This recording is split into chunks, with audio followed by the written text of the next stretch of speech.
The ache in my lower back had become a constant companion over the past month, a dull throb that intensified every time I bent to polish the mahogany surfaces at Castellanos. The restaurant's signature scent of aged wine, simmering garlic, and leather upholstery clung to my uniform, a stark reminder of the world I observed but could never truly belong to. I pressed my palm against the small of my back, feeling the familiar twinge as I straightened from wiping down yet another table in the private dining section. The metallic taste of exhaustion coated my tongue as I moved between the tables, my reflection catching in the gleaming surfaces of wine glasses and silver cutlery. Each step sent a subtle wave of nausea through me, though I'd grown expert at hiding these moments behind professional smiles and efficient movements. The weight of my secret pressed against my ribs like a held breath, 3 months along, and still undetected by my supervisors. "Harper, Table 12 needs attention," called James, the floor manager, his voice carrying that familiar edge of impatience that had grown sharper since the restaurant's recent acquisition by new ownership. His dark eyes followed my movements with the scrutiny of someone always looking for reasons to cut costs. The Vitelli party specifically requested our most experienced sommelier service. My hands stilled on the tablecloth I'd been adjusting. The name Vitelli carried weight in Chicago, whispered in the same reverent tones reserved for old money and older secrets. I'd heard fragments of conversations between the senior staff about the family's influence, their connections threading through the city's most exclusive establishments, like golden wire through expensive fabric. "I'm just wait staff," I reminded James, though my pulse quickened involuntarily. The irony wasn't lost on me that I possessed more wine knowledge than anyone else in this building, my palate trained through years of study that felt like a lifetime ago. Those credentials gathering dust in storage along with everything else from my previous life. "Tonight, you're whatever they need you to be," he replied curtly, already turning away. "Mr. Castellano wants everything perfect for this dinner. No mistakes, no delays, and definitely no reason for complaints." The weight of unspoken threats hung heavy in the air between us. I nodded, smoothing my black skirt and checking that my hair remained secured in its neat bun. The private dining room occupied the restaurant's most coveted space, with floor-to-ceiling windows offering a panoramic view of the Chicago skyline. Crystal chandeliers cast warm pools of light across intimate seating arrangements, each table a small theater for the city's elite. As I approached Table 12, the soft murmur of conversation grew clearer, though the words remained indistinct. 3 men sat around the circular table, their expensive suits and confident postures marking them as individuals accustomed to having their preferences anticipated rather than requested. The youngest appeared to be in his late 20s, with perfectly styled dark hair and the kind of effortless elegance that only came from generational wealth. "Gentlemen, good evening," I began, my voice steady despite the flutter of nervousness in my chest. "I understand you're interested in wine pairings for this evening's meal." The man at the head of the table looked up, and I felt the world tilt slightly on its axis. Marcus Castellano. I'd seen him only in photographs scattered throughout the restaurant's publicity materials, but those images had failed to capture the intensity of his presence. Dark hair swept back from a face that belonged in Renaissance paintings, all sharp angles and classical proportions. His eyes, a deep brown that seemed to shift between warm amber and cold obsidian depending on the light, fixed on me with an attention that made my skin prickle. "The sommelier is indisposed this evening," I continued, falling back on the explanation James had provided. "But I'd be happy to assist with your selections from our wine list." Marcus leaned back in his chair, his gaze never leaving my face. There was something predatory in his stillness, like a cat studying potential prey. "How convenient," he said, his voice carrying the faint trace of an accent that spoke of European summers and exclusive boarding schools. "Though I have to wonder about a restaurant that sends waitstaff to handle wine service for a $5,000 dinner." Heat crept up my neck, but I maintained my professional demeanor. "I assure you, sir, I'm quite knowledgeable about our wine collection. Perhaps if you could tell me about your preferences and the evening's menu selections, I could make some appropriate recommendations." One of his companions, an older man with silver hair and watchful eyes, chuckled softly. Marcus, perhaps we should simply order something familiar. A good Chianti, maybe something from Tuscany. Chianti, Marcus repeated, his attention still focused on me with an intensity that made breathing difficult. From Tuscany. What would you recommend for someone with such pedestrian tastes, miss? Harper, I supplied, ignoring the condescension in his tone. And if you're looking for something from the Chianti region, I'd actually recommend against the 2018 Castello di Monsanto you're probably considering. While it's certainly adequate, the tannin structure is rather aggressive for this evening's menu.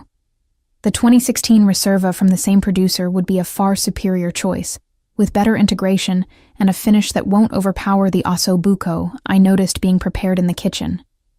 The silence that followed my response stretched taut as a wire. Marcus's expression had shifted from amused condescension to something sharper, more focused. His companions exchanged glances, clearly aware they were witnessing something unexpected. Interesting, Marcus said slowly, his fingers drumming against the white tablecloth. Most waitstaff would have simply recommended our most expensive bottle and called it expertise. You seem to have actual opinions about wine structure and food pairing. Where did you study? The question hit like a physical blow, threatening to crack the careful facade I'd constructed. I read a lot, I managed, the half-truth bitter on my tongue.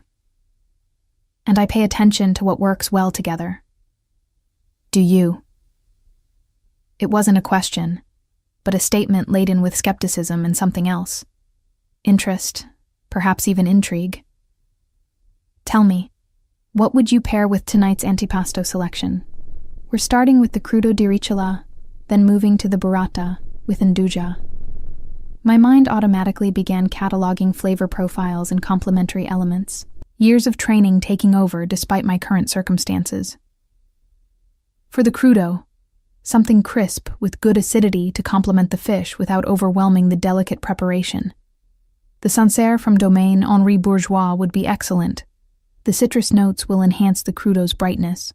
For the burrata and induja, you'll want something with enough body to stand up to the spice and creaminess. The Barbera d'Alba from Giacomo Conterno has the perfect balance of fruit and earthiness to bridge those contrasting elements. Marcus straightened in his chair, his full attention now locked on me like a spotlight. Those are both excellent choices, he said, and I caught the note of surprise in his voice. Specific producers, vintage considerations, flavor mapping. Either you're remarkably well-read for someone polishing tables, or you're significantly overqualified for your current position. The observation hung between us like a challenge, and I felt the first stirrings of genuine alarm. This was exactly the kind of attention I'd been working so hard to avoid. Questions about my background, interest in my qualifications, curiosity about how someone with my knowledge had ended up serving wine instead of selecting it for collectors and restaurants.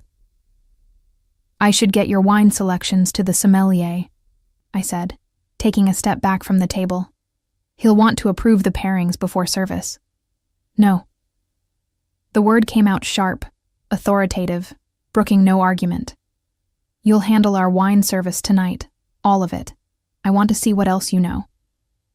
It wasn't a request, despite the polite phrasing. Marcus Castellano was clearly accustomed to having his preferences become reality through sheer force of will and undoubtedly extensive financial influence. The two men with him nodded their agreement, though I noticed they seemed more interested in observing the interaction than participating in the wine selection process. Sir, I'm not sure management would... Management will approve whatever I request, he interrupted smoothly. Given that I'm currently in the process of acquiring this establishment, I think I can determine how my money is best spent tonight. So, Harper, shall we continue our discussion about wine? Or would you prefer to explain to your supervisor why you turned down a direct request from the new owner? The revelation hit me like cold water.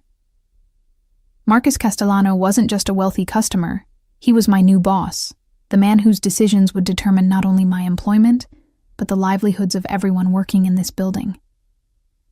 The careful distance I'd maintained between my knowledge and my position suddenly felt as fragile as spun glass. "Of course, Mr. Castellano," I said, my voice steady despite the racing of my pulse. "I'll be honored to handle your wine service this evening." His smile in response was sharp-edged and knowing, as if he'd sensed the exact moment my defenses had shifted. "Excellent. And Harper? I have a feeling this is going to be a very interesting evening indeed." The next 3 weeks passed in a carefully orchestrated dance of proximity and observation. Marcus Castellano had made his presence a fixture at the restaurant, arriving for dinner precisely at 8:30 each evening, and requesting the same table, the same section, and most significantly, the same wine service. What had begun as an evening's curiosity had evolved into something far more deliberate and unsettling. I found myself anticipating his arrival each night, my body responding to the knowledge of his impending presence with a mixture of dread and something I refused to acknowledge as anticipation. The other staff had begun to notice the pattern, their glances carrying questions I couldn't answer, and speculation I preferred not to hear. James had stopped questioning the arrangement after receiving what he described as very clear instructions from ownership, leaving me to navigate these encounters without the buffer of management oversight. Tonight felt different from the moment I walked through the employee entrance. The usual dinner crowd seemed thinner, conversations more subdued, and several tables in the main dining room remained conspicuously empty despite our typically packed reservation book. I tied my apron with hands that had developed a slight tremor over the past few days, a side effect of both my condition and the stress of maintaining my careful facade under Marcus's increasingly penetrating attention. "Harper," called Sophia, one of the senior waitresses, her voice carrying an odd note of sympathy. "Table 12 is asking for you specifically. Again." She paused, studying my face with the expression of someone trying to solve a puzzle. "You know, I've been working here for 6 years, and I've never seen anyone pay this much attention to wine pairings. Usually the wealthy ones just order the most expensive bottle and ignore everything else."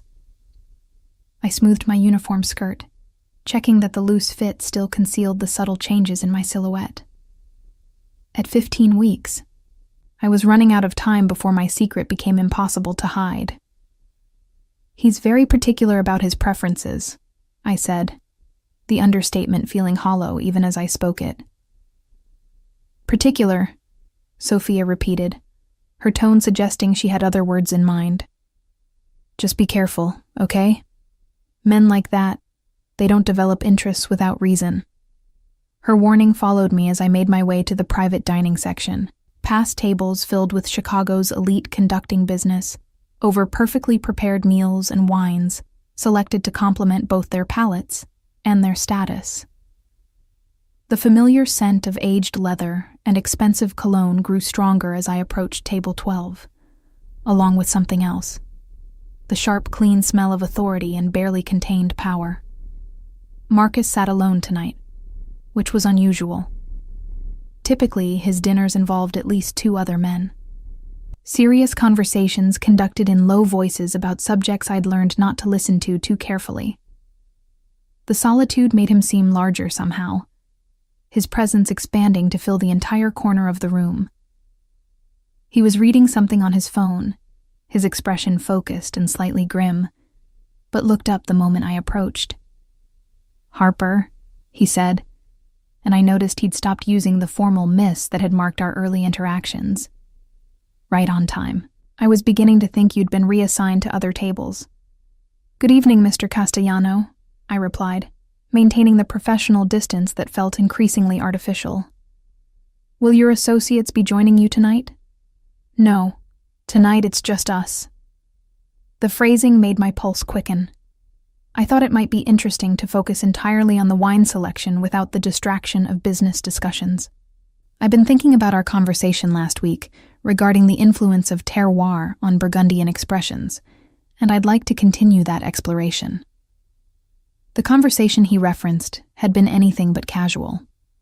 Marcus had ordered a flight of wines from different Burgundy producers, then proceeded to engage me in a discussion that revealed not only his own considerable knowledge, but also drew out responses that showcased exactly how extensive my training had been. I'd caught myself mid-sentence several times, realizing I was providing the kind of detailed analysis typically reserved for master sommelier examinations. "Of course," I said, reaching for the wine list, though I'd long since memorized every selection. "Did you have particular regions or styles in mind?" "Actually, I was hoping you might surprise me." Marcus leaned back in his chair, his dark eyes never leaving my face. "Select something you think I haven't tried. Something that would challenge assumptions about what makes a wine exceptional."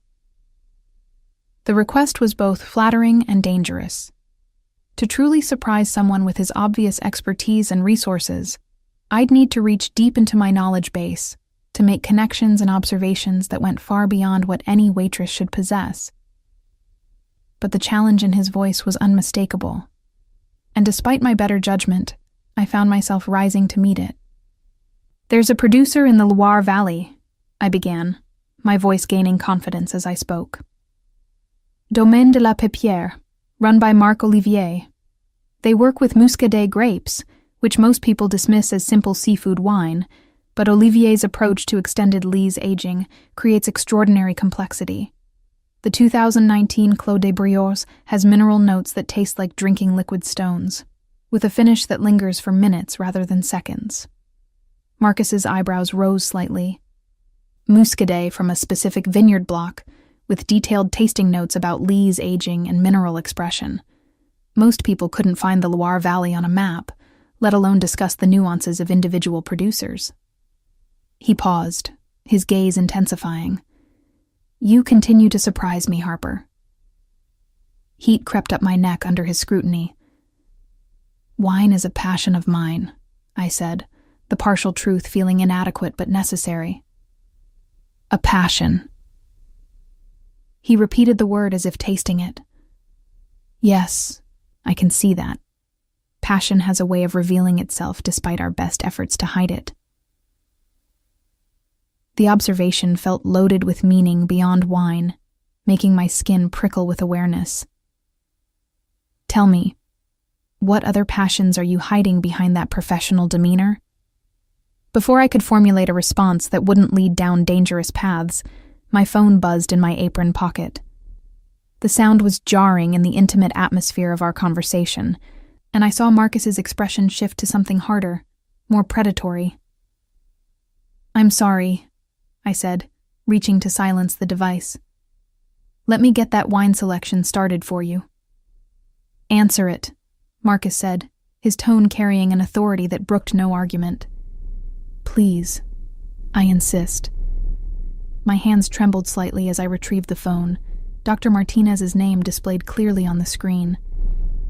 Missing this call wasn't an option.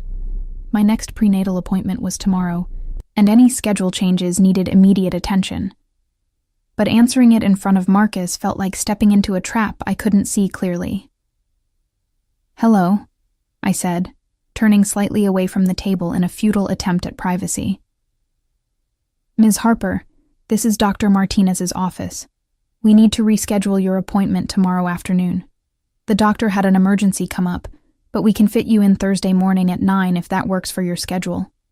The words seemed to echo in the space between Marcus and me, each syllable a small revelation. I could feel his attention like heat against my back, his acute intelligence no doubt cataloging every detail of the conversation for later analysis. "Thursday morning would be fine," I managed, my voice steady despite the racing of my heart. "Thank you for calling." "Great. We'll see you then. And remember to bring your insurance information and the results from your blood work." I ended the call and turned back to Marcus, whose expression had shifted to something unreadable, but undeniably focused.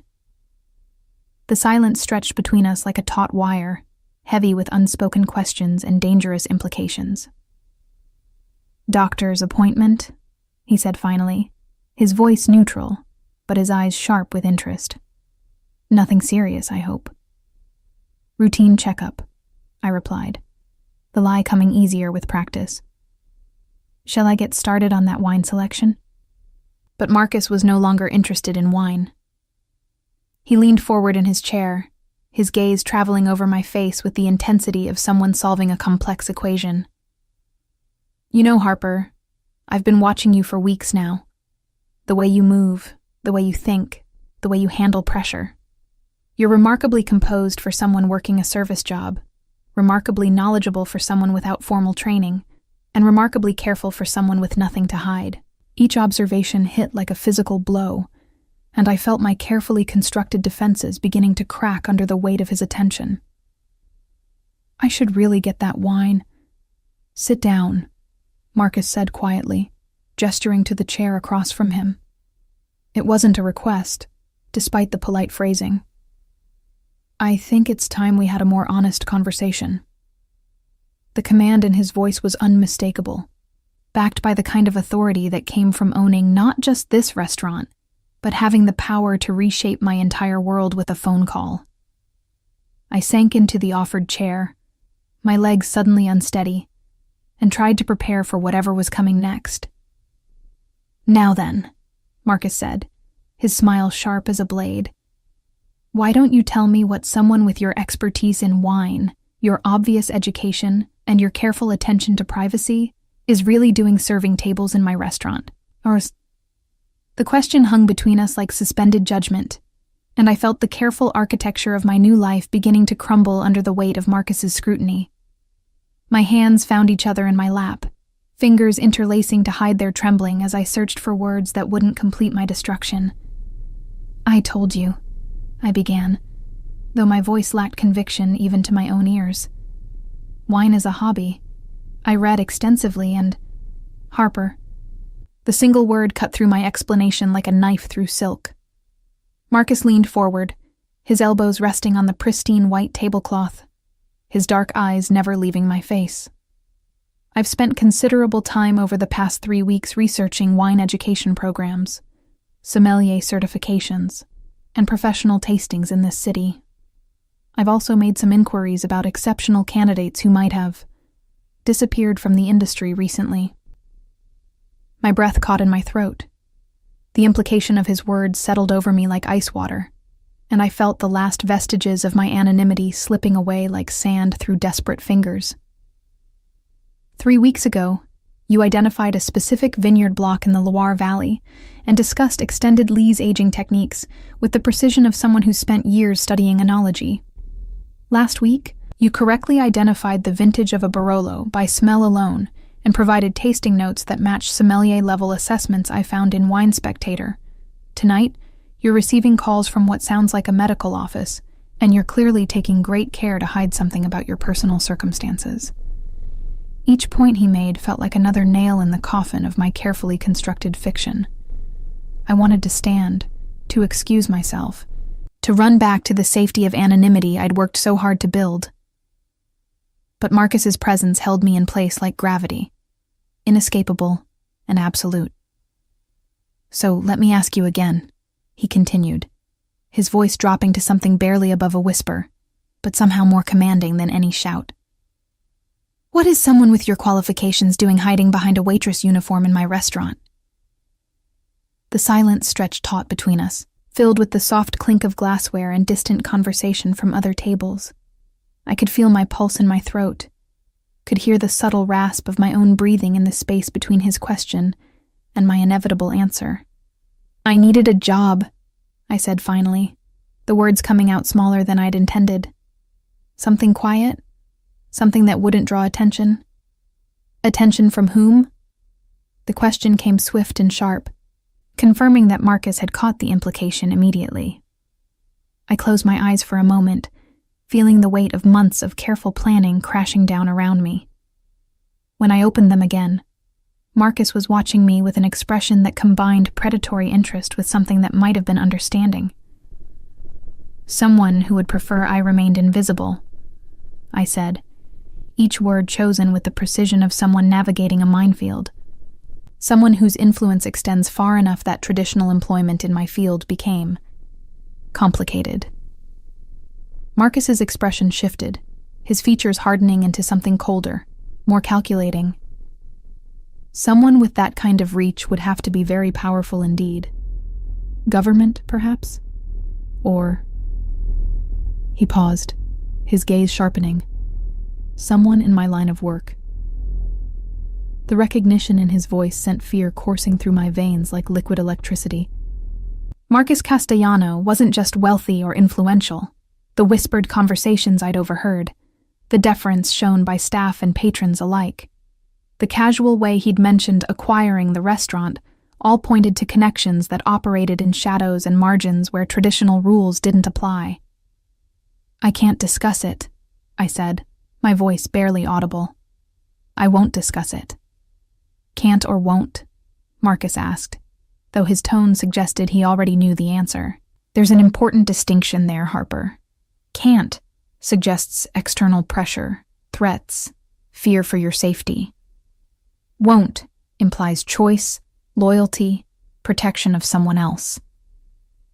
He studied my face with the intensity of someone reading a complex text. "Based on your body language, I'd say we're dealing with can't, which raises very interesting questions about who has you so thoroughly frightened." I wanted to deny his assessment, to maintain some pretense of control over my situation, but the accuracy of his observation left me speechless. Marcus had read me like an open book, had seen through months of careful performance to the truth I'd been desperate to hide. "You're pregnant," he said suddenly, the statement delivered with such certainty that I felt my carefully maintained composure finally shatter completely. "What?" The word came out as barely more than a breath. "The medical appointments, the careful way you move, the subtle changes in your posture over the past few weeks." Marcus's voice carried no judgment, only clinical observation. 15, maybe 16 weeks based on the timing of when I first noticed the adjustments, which means you were already pregnant when you started working here, already hiding from whoever sent you into this careful invisibility. Tears burned behind my eyes, though I refused to let them fall. 3 months of careful planning, of building a new identity from nothing, of creating space for myself and my child to exist safely. And Marcus Castellano had unraveled it all in a matter of weeks simply by paying attention. "Please," I whispered, the word carrying all my desperation and fear. "I just need this job. I need to stay invisible for a little while longer." "Invisible," Marcus repeated, his tone suggesting he found the concept personally offensive. "Someone with your talents, your intelligence, your expertise, hiding behind a uniform and serving wine to people who couldn't appreciate a fraction of what you bring to the experience." He paused, his gaze softening slightly. "What kind of monster puts a pregnant woman in a position where she has to choose between safety and survival?" The question hit too close to home, threatening to crack open wounds I'd been careful to keep sealed. "It's complicated," I managed. "Most interesting things are." Marcus signaled to someone beyond my field of vision, and moments later, a glass of water appeared at my elbow, along with a small plate of bread and olives. "Eat something," he said, his tone carrying the authority of someone accustomed to having his concerns for others translated into immediate action. "And then we're going to discuss how I can help you." "I don't need help," I said, automatically, though the words felt hollow even as I spoke them. "Everyone needs help, Harper. The only variable is whether they're brave enough to accept it when it's offered."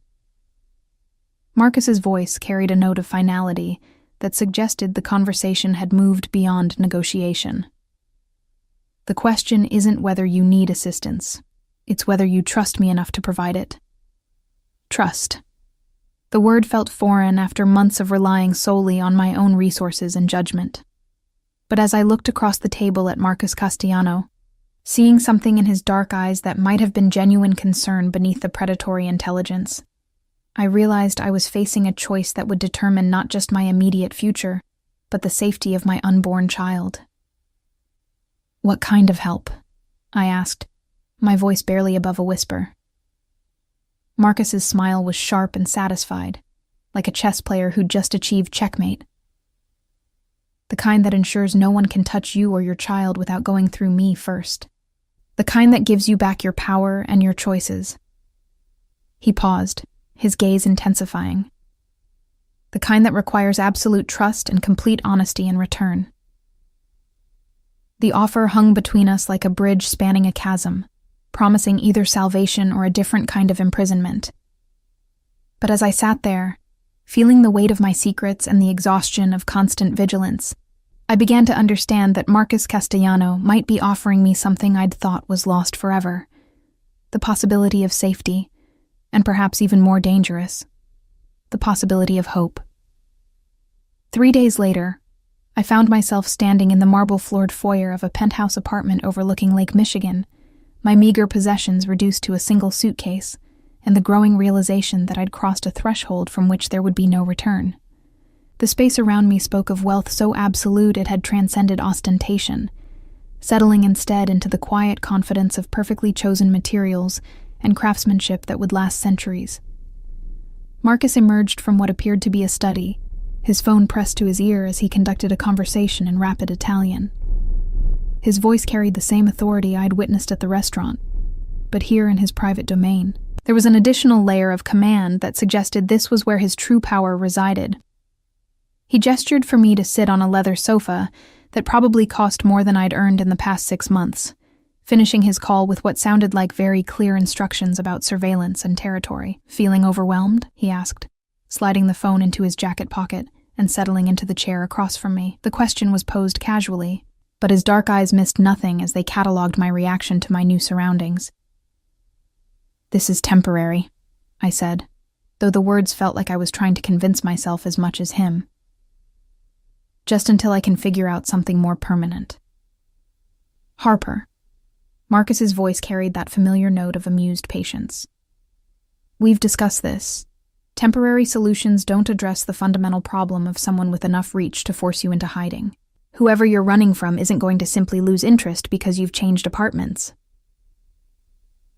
The truth of his observation settled into my chest like a weight. Over the past 3 days, Marcus had demonstrated exactly how thorough his own resources could be.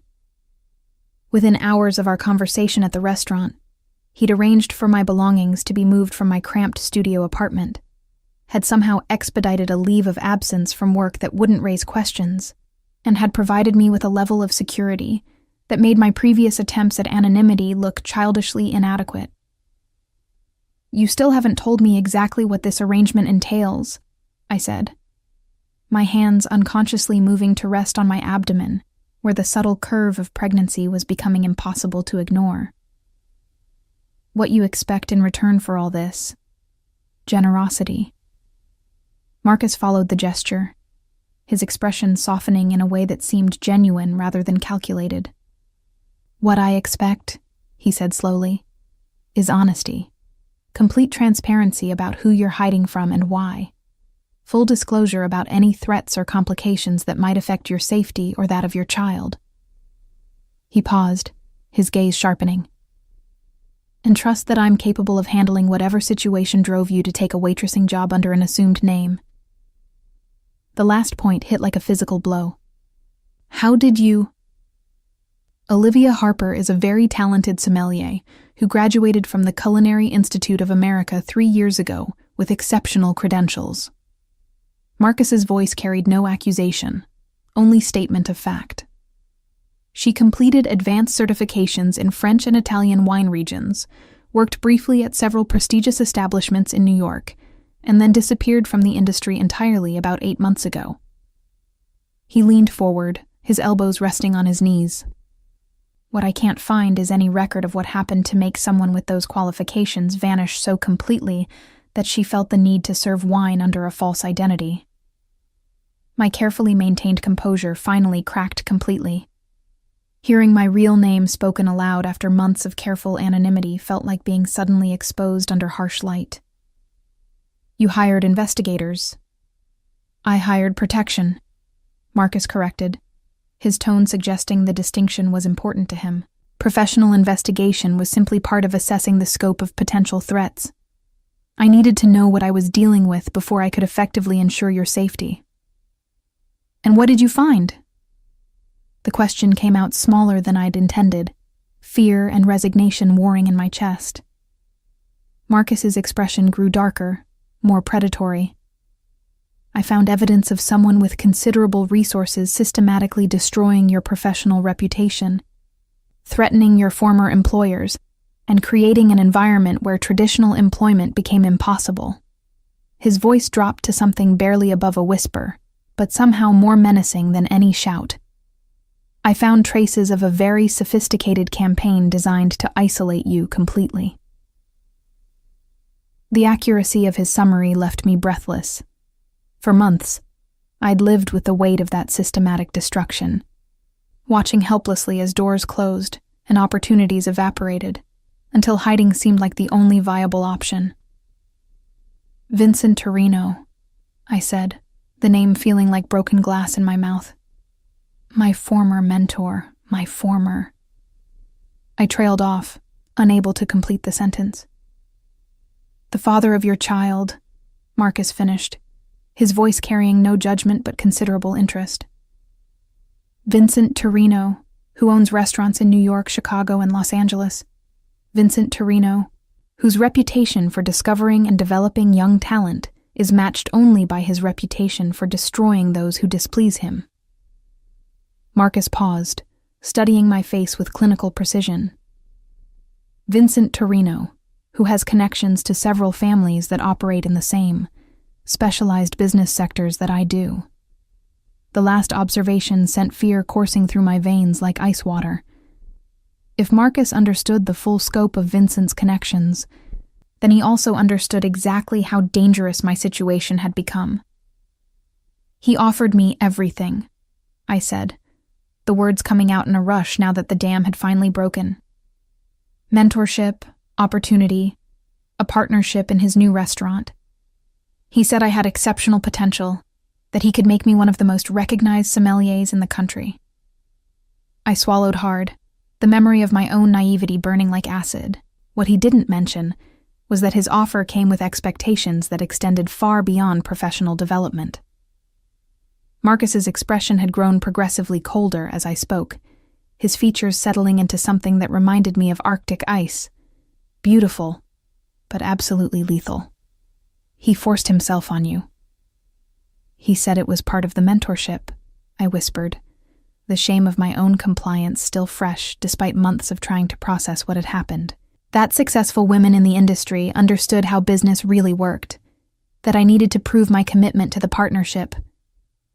I pressed my hands against my eyes, trying to block out the memory of my own desperate justifications. By the time I realized what was really happening, I was already pregnant and completely dependent on his support. And when you tried to leave, he made it impossible. The words came out flat, emotionless, drained of the anger that had sustained me through the worst of it. Suddenly, no one would return my calls. Job interviews were canceled without explanation. References I'd counted on claimed they'd never heard of me. Within weeks, I went from having multiple offers to being completely unemployable in my field. Marcus stood abruptly, moving to the window that offered a panoramic view of Chicago's skyline. His posture radiated controlled fury, the kind of barely contained violence that suggested Vincent Torino had made a very serious mistake in targeting someone who would eventually come to Marcus's attention. Vincent Torino made a critical error in judgment, Marcus said finally, his voice carrying the weight of absolute certainty. He assumed that his reach was longer than mine, that his influence was more comprehensive than my own. He turned back to face me, and I saw something in his dark eyes that might have been the most dangerous thing I'd ever witnessed. He was catastrophically wrong. "What are you going to do?" I asked, though part of me was afraid to hear the answer. Marcus's smile was sharp as a blade and twice as lethal. "I'm going to make it very clear to Vincent Torino that you and your child are under my protection now. I'm going to ensure that his campaign of harassment ends immediately and permanently." He paused, his gaze softening slightly as it moved to my abdomen. "And I'm going to give you back the choices he stole from you." The promise felt too large to believe, too comprehensive to trust.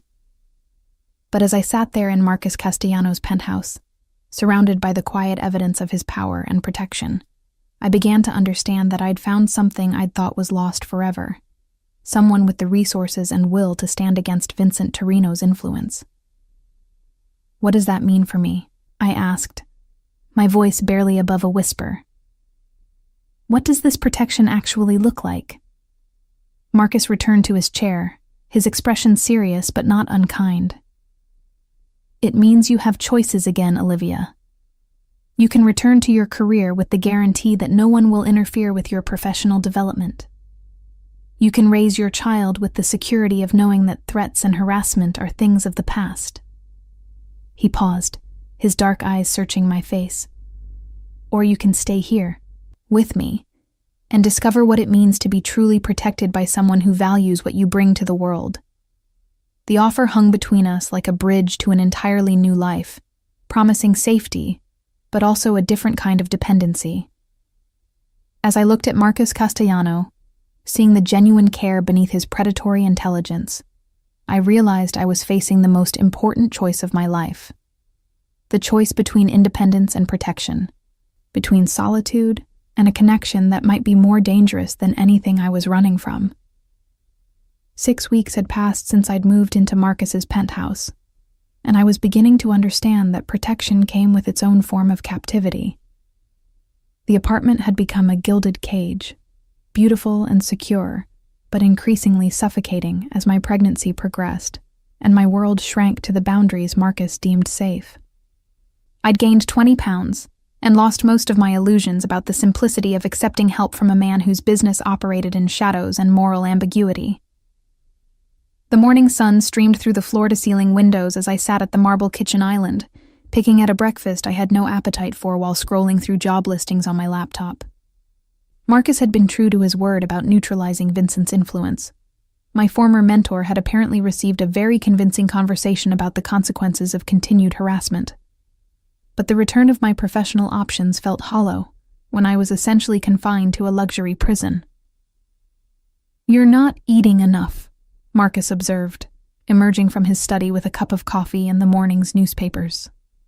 His daily routine included scanning both local and international publications, though I'd learned not to ask too many questions about what information he was seeking, or how it might affect his business decisions.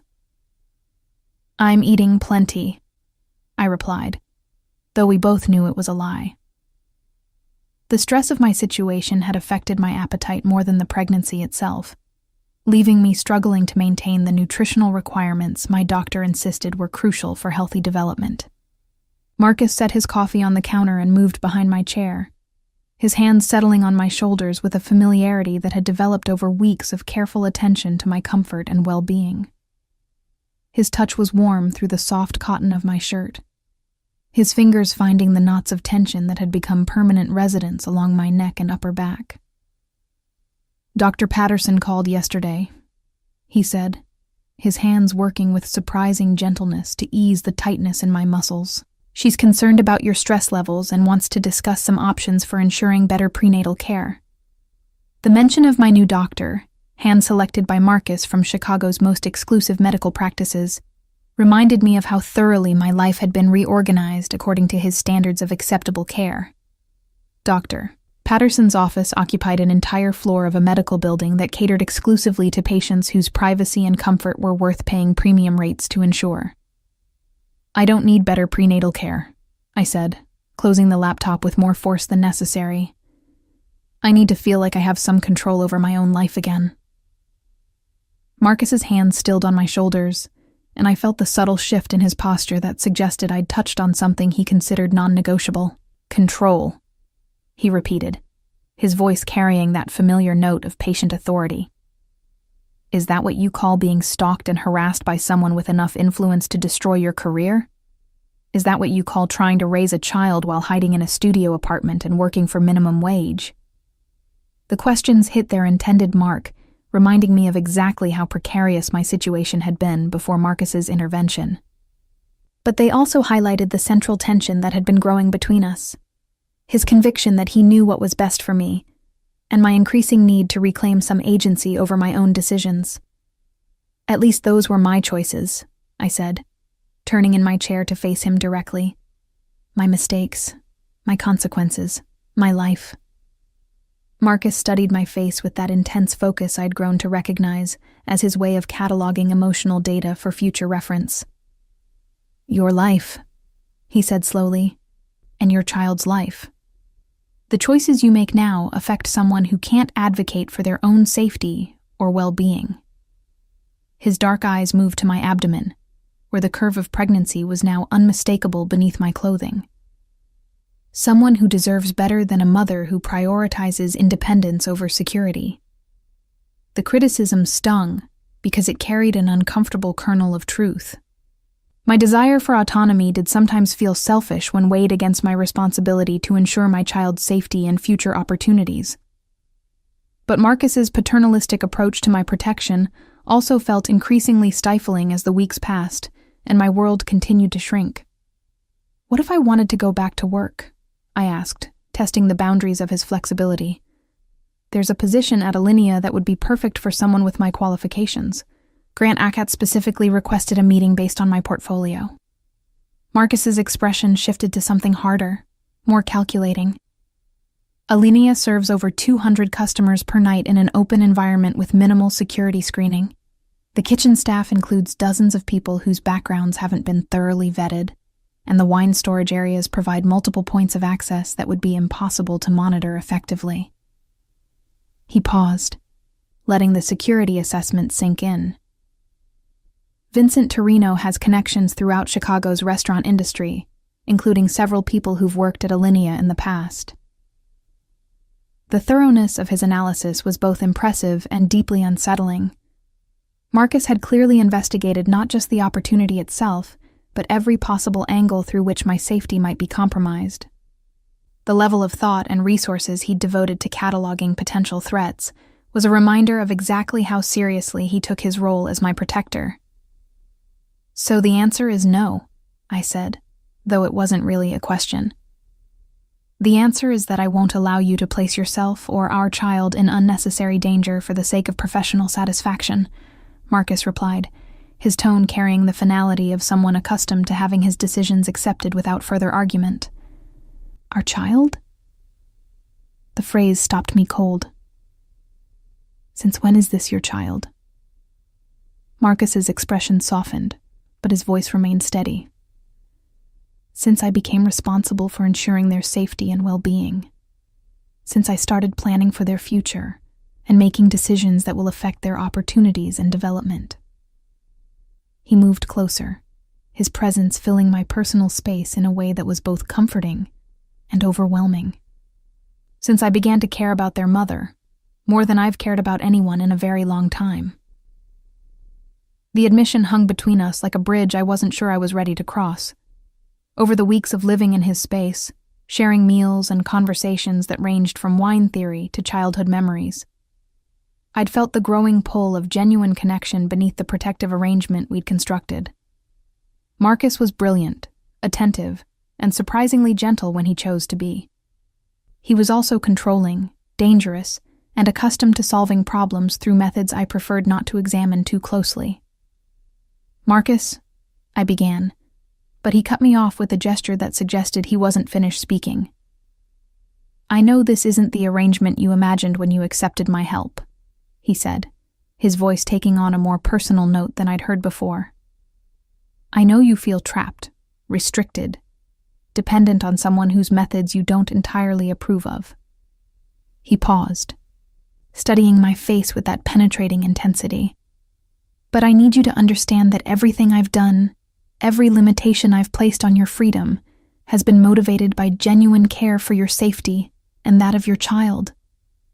Care, I repeated, testing the word. Is that what this is? Or is this about control, about having something beautiful and rare that you can protect and display like everything else in this apartment? The question seemed to surprise him, as if the possibility that his motivations might be less than pure hadn't occurred to him. For a long moment, he was silent, his dark eyes searching my face as if looking for something he'd missed in all his careful observation.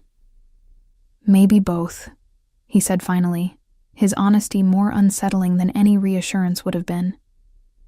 Maybe I do want to possess you, to keep you safe and beautiful, and close enough that I can ensure nothing ever threatens you again." He reached out, his fingers tracing the line of my jaw with surprising tenderness. "But that doesn't make the care any less real, Olivia. That doesn't make my desire to protect you and your child any less genuine." The touch sent warmth spreading through my chest, a physical response that complicated my emotional resistance to his possessiveness. Marcus Castellano was offering me something I'd never had before: absolute security, unwavering support, and the kind of devoted attention that felt like being cherished rather than simply desired. "What happens when you get tired of protecting me?" I asked, my voice barely above a whisper. "What happens when the novelty wears off and you decide this arrangement isn't worth the trouble anymore?" Marcus's smile was sharp and certain, carrying the confidence of someone who'd never doubted his own determination. "That's not going to happen," he said, his voice carrying the weight of absolute conviction. "You're not a novelty, Olivia. You're not temporary entertainment or a charitable project."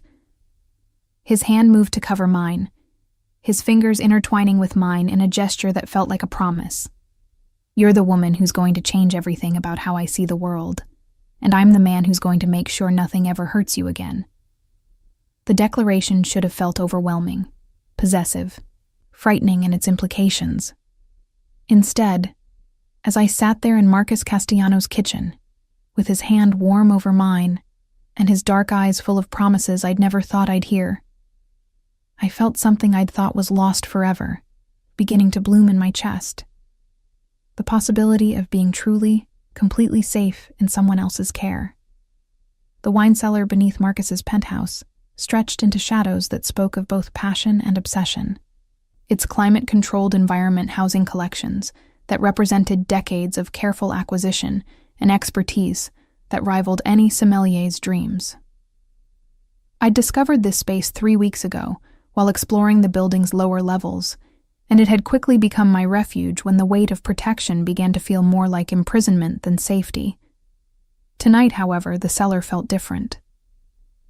Marcus had followed me down here after dinner, his presence filling the space between the towering wine racks with an energy that suggested important conversations were about to unfold. At 7 months pregnant, I moved more carefully through the narrow aisles, my expanded silhouette requiring adjustments that reminded me daily of how much my life had changed since that first evening at the restaurant. 1982. "Bordeaux?" I said, running my fingers along the labels of a particularly impressive section.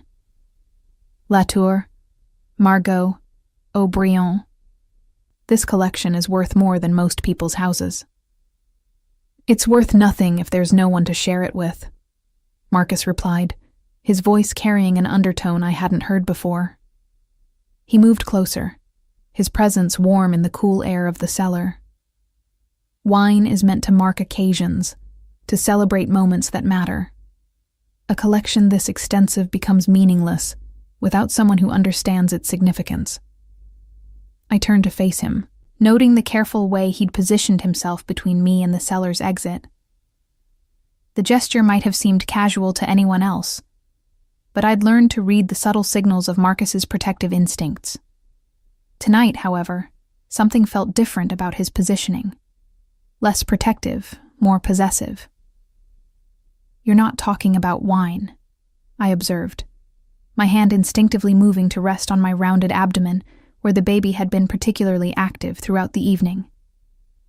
"No," Marcus admitted, his dark eyes never leaving my face. "I'm talking about the fact that Vincent Torino was seen in Chicago yesterday. I'm talking about the fact that my sources indicate he's been asking very specific questions about your whereabouts and current situation." His voice dropped to something barely above a whisper, but somehow more commanding than any shout. "I'm talking about the fact that your period of safety may be coming to an end. The revelation hit me like ice water, washing away the comfortable routine I'd built around doctor appointments, prenatal vitamins, and the gradual acceptance of Marcus's protective oversight. Vincent's reappearance meant that the careful distance I'd maintained from my past was about to collapse entirely." "What kind of questions?" I asked, though part of me didn't want to hear the answer. Marcus's expression grew darker, more predatory. Questions about your pregnancy, about who's been providing you with protection, about whether you've been foolish enough to think you could hide from him permanently. He paused, his gaze moving to my abdomen with something that looked like fierce possessiveness. Questions about whether the child you're carrying might be leverage worth pursuing. Fear coursed through my veins like liquid electricity. The one thing I'd hoped Vincent would never discover, that my pregnancy might be useful to him, had apparently become his primary focus. The implications of his interest sent nausea rolling through my stomach in waves that had nothing to do with my condition. "He can't touch me here," I said, though the words felt hollow even as I spoke them. "Your security, the building's protocols, are excellent for deterring casual threats," Marcus interrupted. "But Vincent Torino isn't casual about anything, and he has resources that rival my own in some areas." His hands found my shoulders, his touch gentle but his grip firm enough to ensure I couldn't look away from what he was about to tell me. "More importantly, he has something I don't. The absolute certainty that he has a legal claim to both you and your child." The words hit me like a physical blow. "What are you talking about?" Marcus's expression grew grim, the look of someone delivering news that would shatter carefully constructed illusions. "Vincent has been building a case that you're mentally unstable, that you fled New York in a state of psychological crisis that makes you unfit to care for a child. He's prepared to petition for custody based on your abandonment of your career, your inability to maintain stable employment, and your current dependence on a man he'll characterize as dangerous and unstable." Each point of Vincent's strategy felt like another nail in the coffin of my autonomy. The systematic way he'd destroyed my professional reputation suddenly made perfect sense, not just as punishment for leaving him, but as preparation for a custody battle that would give him complete control over both my child and my future. "He can't do that," I whispered, though my voice lacked conviction. "He can try," Marcus replied grimly, and with his connections in family court, his documented attempts to help you professionally, and his ability to present himself as a stable, successful father figure, he might succeed. His hands tightened slightly on my shoulders. "Unless you have someone equally powerful willing to stand with you, someone whose resources and influence can match his own." The implication hung between us like a bridge to a future I wasn't sure I was prepared to cross. Marcus was offering me more than protection now. He was offering partnership in a battle that would determine not just my freedom, but my child's entire future. "What exactly are you proposing?" I asked, though I suspected I already knew the answer. Marcus stepped closer, his presence filling my personal space with warmth and the subtle scent of expensive cologne and underlying danger. "Marriage," he said simply. "Legal partnership that gives me standing to protect both you and your child, that provides the kind of stability and legitimacy that courts respect." His dark eyes searched my face for any sign of my reaction. "A union that makes it very clear to Vincent Torino that pursuing you means going through me." The proposal should have felt overwhelming, rushed, like a solution that created more problems than it solved. Instead, as I stood there in Marcus's wine cellar, surrounded by treasures accumulated over years of patient dedication, I found myself considering the offer with something approaching relief. "You're asking me to marry you to spite Vincent Torino," I said, testing the boundaries of his motivation.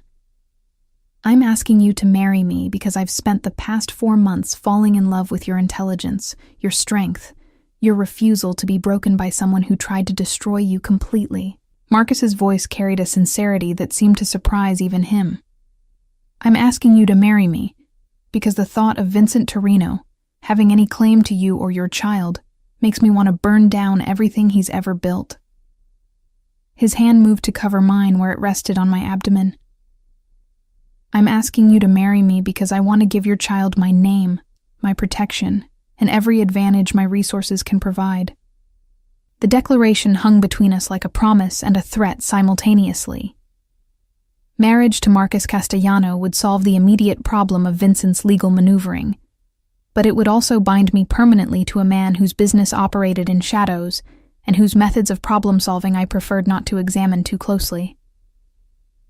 "And what do you get out of this arrangement?" I asked, needing to understand the full scope of what he was offering. Marcus's smile was sharp and possessive, carrying the satisfaction of someone who'd finally identified what he wanted most in the world. "I get you," he said simply. "I get to wake up every morning knowing that you're safe, that your child is protected, that no one can ever again make you feel small or frightened or alone." His thumb traced across my knuckles with surprising gentleness. "I get to spend the rest of my life proving that some kinds of protection are worth accepting." The offer represented everything I'd thought I'd lost when Vincent destroyed my career. Security, partnership, the possibility of building something meaningful with someone who valued what I brought to the relationship. But it also represented a different kind of surrender. Not to fear and intimidation, but to care and devotion that might be equally consuming. As I stood there in Marcus's wine cellar, surrounded by treasures that spoke of patience and long-term planning, I realized I was facing the most important choice of my life. I could continue fighting for an independence that Vincent would never allow me to keep, or I could accept the protection of a man whose love felt as dangerous and intoxicating as the rarest vintage in his collection.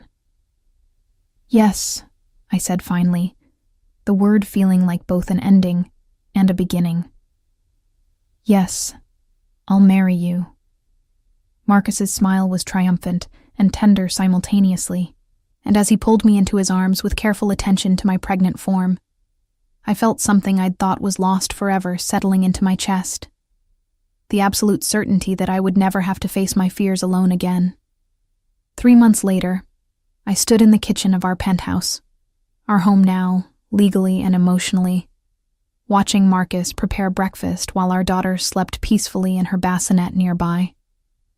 Lucia had arrived 2 weeks early, as if eager to enter a world where she was already completely cherished and protected.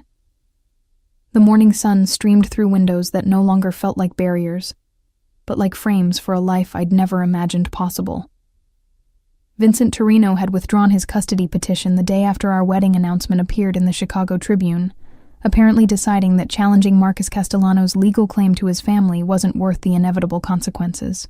"She's going to wake up hungry soon," Marcus observed, glancing at our daughter with the expression of wonder that had become his default whenever he looked at her.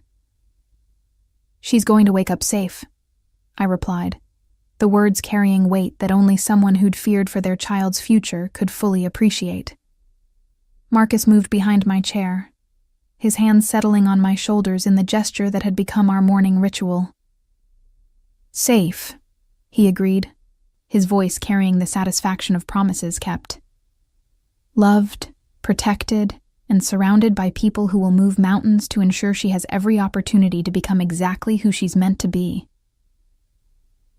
As Lucia stirred in her sleep, making the small sounds that preceded her demands for attention, I reflected on the choice that had brought us to this moment.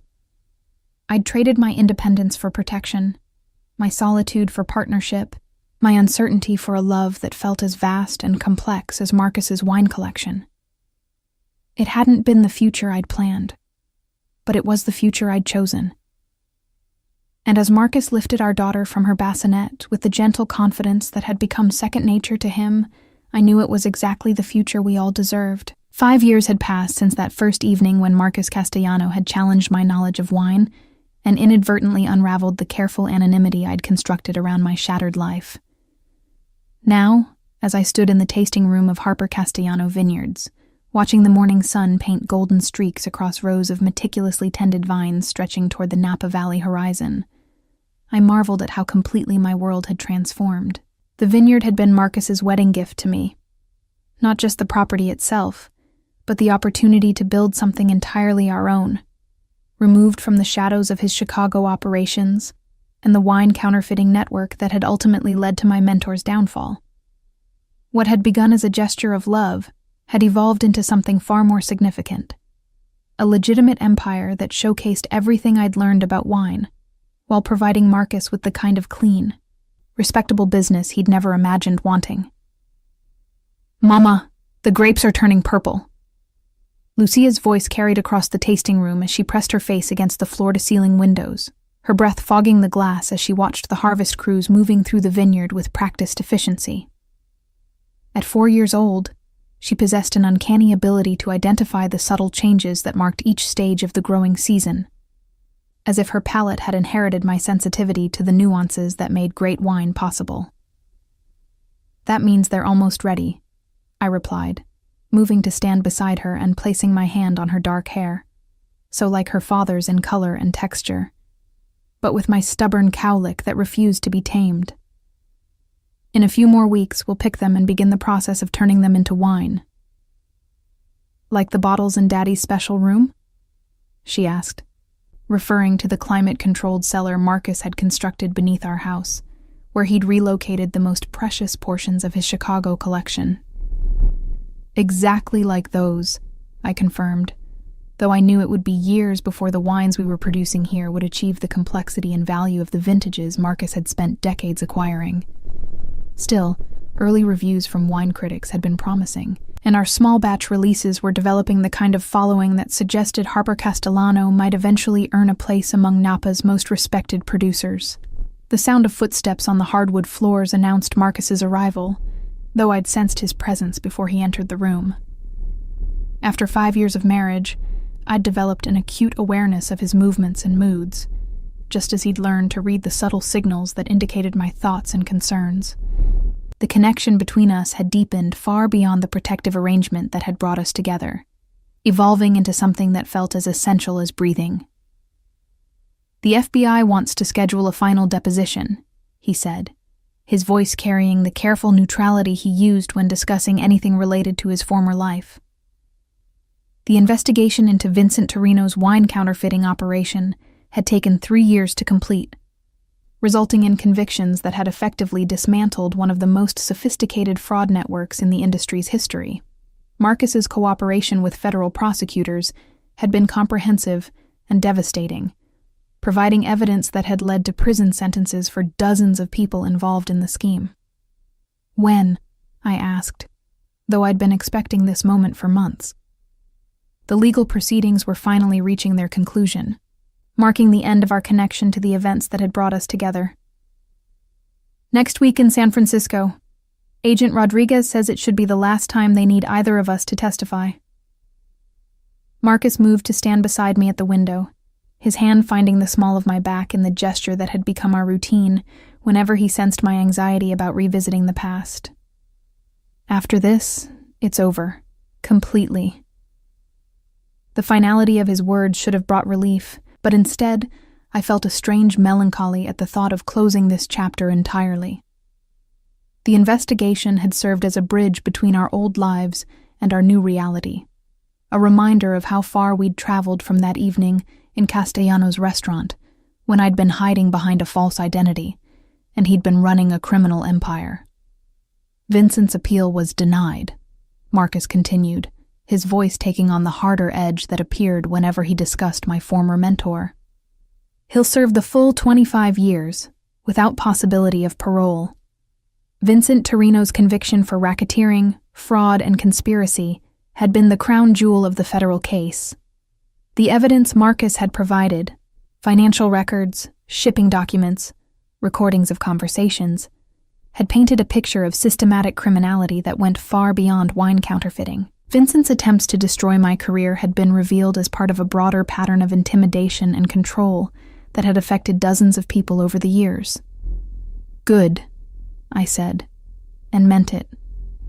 The fear that had driven me into hiding had long since transformed into something approaching pity for a man whose need for control had ultimately destroyed everything he'd built.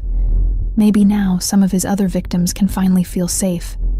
Lucia had grown bored with grape observation, and was now arranging wine glasses on one of the tasting tables, with the meticulous care of someone who'd spent her entire life around fragile, valuable objects. Her comfort in this environment still amazed me. She moved through the vineyard and winery with the confidence of someone who belonged here completely, unaware that her parents had once inhabited a much darker world. Mr. Chen called about the harvest celebration, Marcus said, referring to our vineyard manager, whose expertise had been crucial in establishing our reputation for quality. He thinks we should expect about 300 guests this year, including several distributors from New York and Los Angeles.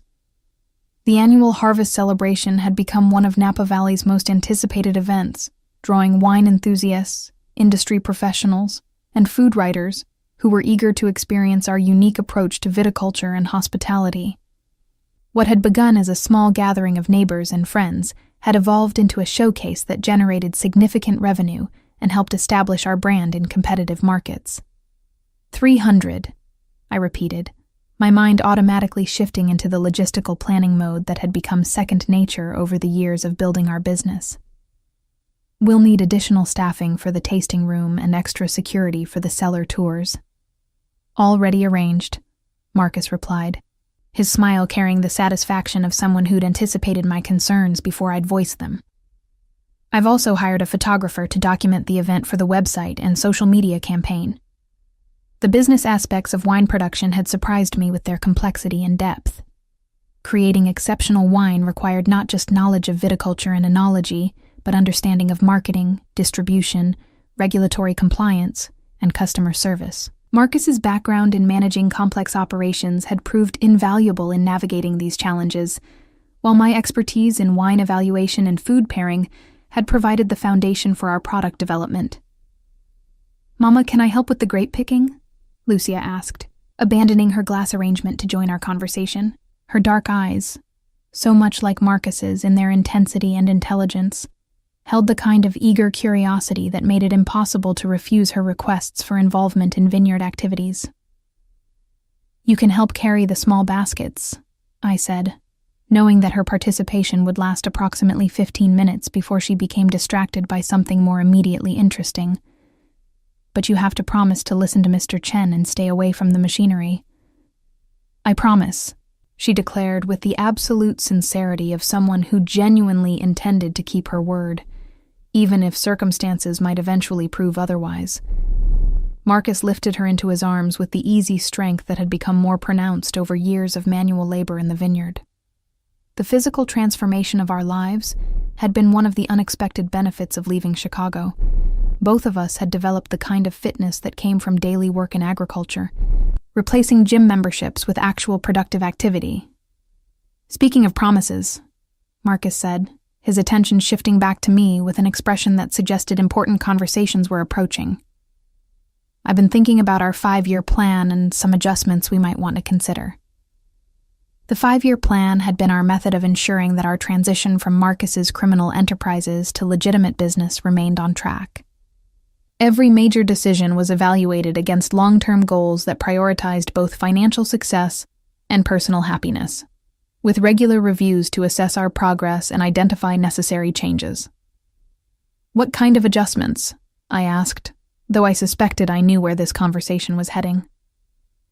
Marcus set Lucia down and moved closer, his hands finding my waist with the familiarity of someone who'd memorized every detail of my body over years of intimate partnership. "The kind that might involve expanding our family," he said, his voice taking on the gentle tone he used when discussing subjects that affected our future together. The suggestion shouldn't have surprised me. We'd talked about having more children since before Lucia was born, but the timing felt significant given our approaching freedom from legal obligations and the stability our business had achieved. "Another baby?" Lucia asked, her attention immediately captured by the possibility of a sibling. "Can we have a boy this time?" "We don't get to choose," I laughed, though the idea of another child sent warmth spreading through my chest. "Babies come however they come." "But we can hope for healthy," Marcus added, his hand moving to rest protectively over my abdomen in a gesture that transported me back to those early months when his care had felt overwhelming rather than cherished. The parallels between our current conversation and that first pregnancy weren't lost on me. Then, I'd been terrified, alone, fleeing from someone who'd tried to control every aspect of my life. Now I was discussing expanding our family with a man whose protection had evolved into partnership, whose possessiveness had transformed into devotion that felt as natural as breathing. "I think," I said slowly, considering not just the practicalities, but the emotional readiness that would be required for another child, that our family could use another member. Marcus's smile was brilliant and victorious, carrying the same satisfaction I'd seen that night in his wine cellar when I'd agreed to marry him. But this time, there was no desperation driving the decision, no external threats forcing choices we weren't ready to make. This was simply two people who'd built something beautiful together deciding to expand what they'd created. "Really?" Lucia asked, her excitement building as she processed the implications. "When? Can I help name the baby? Can I teach them about grapes?" "Slow down," I laughed, catching her hands as she began bouncing with anticipation. "First we have to make a baby, then we have to wait 9 months for them to arrive, and then you can teach them everything you know about the vineyard." The afternoon sun was beginning to slant lower across the valley, painting the landscape in the golden tones that made this area famous among photographers and artists. The harvest crews had finished their work for the day, leaving the vineyard quiet, except for the distant sound of equipment being cleaned and stored for tomorrow's activities. "I need to check on the fermentation tanks," Marcus said, though his reluctance to leave our family conversation was evident in his tone. "The Cabernet from Block 7 has been developing some interesting characteristics that might require adjustment." "Go," I said, recognizing the note of professional concern that appeared whenever he suspected something in the winemaking process needed attention. "Lucia and I will work on dinner preparations." As Marcus headed toward the production facility, I watched him move across the courtyard with the confident stride of someone who'd found his place in the world. The transformation from criminal enterprise to legitimate business had been more complete than either of us had imagined possible. The man who'd once solved problems through intimidation and violence now spent his days analyzing soil samples and debating the merits of different oak barrel treatments. "Mama," Lucia said, tugging on my hand to regain my attention, "will the new baby like wine as much as we do?" The question made me smile, highlighting the surreal normalcy our lives had achieved. Our daughter was growing up in an environment where wine was craft and business rather than simple beverage, where understanding terroir and vintage variation was as natural as learning to read and write. "They'll learn to appreciate good wine when they're older," I said, leading her toward the house where dinner preparations awaited. "Just like you're learning." As we walked through the courtyard, past the fountain Marcus had installed to commemorate our first successful harvest, I reflected on the journey that had brought us to this moment. 5 years ago, I'd been a woman in hiding, pregnant and terrified, serving wine to people who would never appreciate the knowledge I'd worked years to acquire. Tonight, I was the co-owner of a respected vineyard, married to a man who'd transformed his life as completely as I'd transformed mine, raising a daughter who would grow up with opportunities I'd never imagined possible. The investigation that had consumed so much of our early years together was finally ending. Vincent Torino was in prison where he could never again hurt anyone, and our business was thriving beyond our most optimistic projections. More importantly, our marriage had evolved from protective arrangement to genuine partnership, built on mutual respect, shared goals, and love that had deepened with each year we'd spent building our new life together. As I helped Lucia wash grapes for our evening snack, fruit from our own vines, grown in soil we'd cultivated and improved, I thought about the choices that had led us here. Every decision, from accepting Marcus's initial protection to agreeing to marry him to leaving Chicago for California, had required faith in possibilities I couldn't fully envision at the time. Now, as the sun set over Harper Castellano vineyards, and my husband returned from the production facility with dirt under his fingernails and satisfaction in his eyes, I understood that the best wines and the best lives required patience, attention, and willingness to trust in processes that couldn't be rushed or controlled. We'd taken the raw materials of our damaged past and transformed them into something rich, complex, and worth preserving. Like the vintages aging in our cellars, Our love had required time to develop its full potential, but the result was something that would only improve with age. "The Cabernet is going to be exceptional," Marcus announced as he joined us in the kitchen, his excitement about the winemaking process still fresh after years of learning and refinement. "Chen thinks it might be our best vintage yet."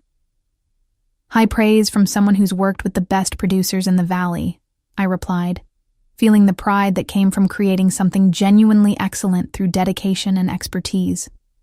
As we prepared dinner together, Marcus handling the proteins while I selected wines to complement the meal, Lucia setting the table with the careful attention to detail that reflected her upbringing in an environment where presentation mattered. I realized this was exactly the life I'd dreamed of during those dark months when the future had seemed impossible to navigate. We were no longer running from the past or hiding from threats we couldn't control.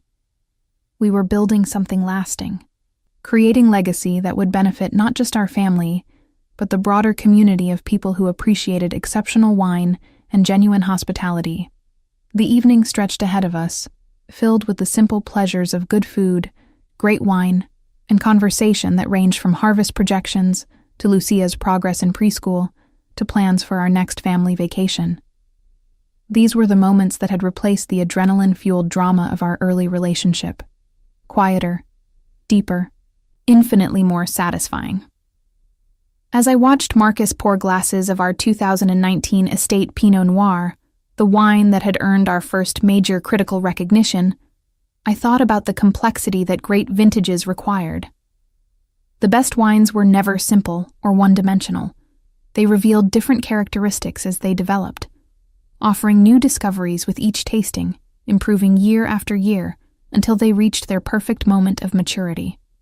Our marriage had followed a similar trajectory, beginning with intense circumstances that had masked the subtler qualities that would prove most important over time. What had started as protective arrangement had revealed layers of compatibility, shared values, and genuine affection that continued to surprise us both. "To our family," Marcus said, raising his glass in the evening toast that had become our tradition. "To the choices that brought us together and the future we're building." "To second chances," I added, thinking of all the ways our lives had been transformed by the willingness to trust in possibilities that had seemed impossible. "And to love, that gets better with age." As we touched glasses and shared the wine we'd created together, I felt the profound satisfaction that came from knowing we'd taken the worst chapters of our individual stories and transformed them into the foundation for something beautiful. The investigation was ending. Our business was thriving. Our daughter was happy and healthy. And we were planning to expand our family from a position of strength rather than fear. This was our vintage year.